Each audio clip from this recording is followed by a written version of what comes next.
sehingga bersih. Okey. Itulah kan. Mesti kita kena bersihkan luka. Lepas tu kita kena alihkan bahagian luka tu dengan Kenapa kena alihkan dengan air, Amsyah?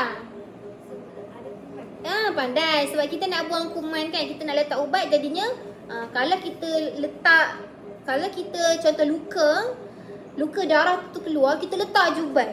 Agak kan cepat baik ke tidak? Taklah kan, sebab luka tu masih ada bakteri. So awak letak ubat pun, ubat tu jadi tak berkesan lah sebab awak tak membersihkan luka tersebut kan. Okey. Apa dia? Okey, yang ketiga. Okey, sebelah awak nak bagi bantuan, awak kena buat apa? Tangan awak kena buat apa? Bersihkan. Okey, so ketiga, basuh tangan. Cakap. Yang ikut maklimah, basuh tangan. Sebelum atau selepas. Memberi bantuan. Kecemasan. Kepada seseorang. Okey, so kenalah. Atau memakai. Sarung tangan. Pakai buah. Okey. Lepas tu apa yang awak kena buat? Henti. Okey, yang ke berapa dah? Okey, tak apalah, tak payah cakap lagi. Yang seterusnya kena hentikan pengaliran darah. So kalau macam darah tu tadi awak dah basah tapi darah tu keluar lagi. So awak kena hentikan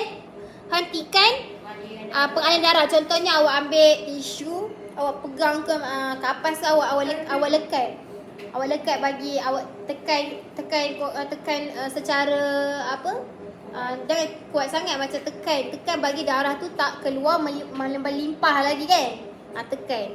Menghentikan pengaliran darah dengan menekan kemas atas luka. Lepas tu awak kena letak kain. Awak ambil kain, nama kain tu kain apa dalam bahasa Inggeris dia? Kain kasar. Kain kasar. Awak balut kain kasar tu pada tangan. Okey.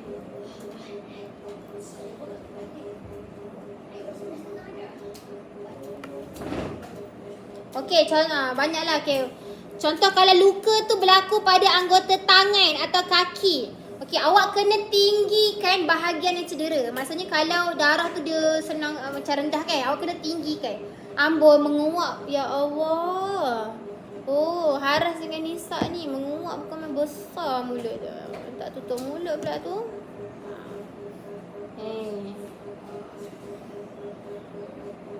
Okey, lepas tu habis dah kot. Lepas tu set dia. So awak buat lah, lepas dah set balut tu habis dah lah kan. Okey, lepas tu yang kedua tentang melecur. Apa yang kita kena buat kalau melecur? Tuang air sejuk. Letak ais. Pernah kena? Exhaust motor. Okey. So kena melecur. Cara dia. Okey, melecur. Lepas tu kita ada luka dalaman. Okey, luka dalaman tu macam mana? Lepas tu kalau pendarahan hidung. Apa yang kena buat? Kalau pendarahan hidung, pertama kena tunduk. Pertama kena duduk dan tundukkan kepala. Jangan buat macam ni. Jadi darah masuk kepala. Jangan buat macam ni. Kena tunduk. Lepas tu kena bernafas ikut mulut. Kalau hidung banyak, takkan nafas guna ni kan, jadi semput. So kena bernafas guna mulut. Buka mulut. Macam tu. Buka mulut. Okay, lepas tu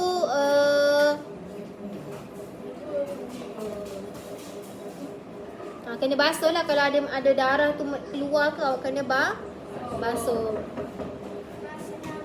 Dalam. Okey, dah habis dah. Okey, dah tu je. So ada 4 je lah kat sini. Yang pertama apa tadi?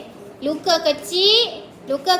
Yang kedua lecur. Luka dalaman. Yang ketiga melecur. Dan yang keempat pendarahan pendarahan otak pula.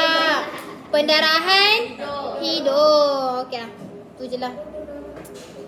So ada apa nak tanya? Ada. Okey dah. Dapat tu jawab mak. Okey dah. Buku awak tu bawa. Okey, bangun kisah doa. Terima kasih Mu'alimah.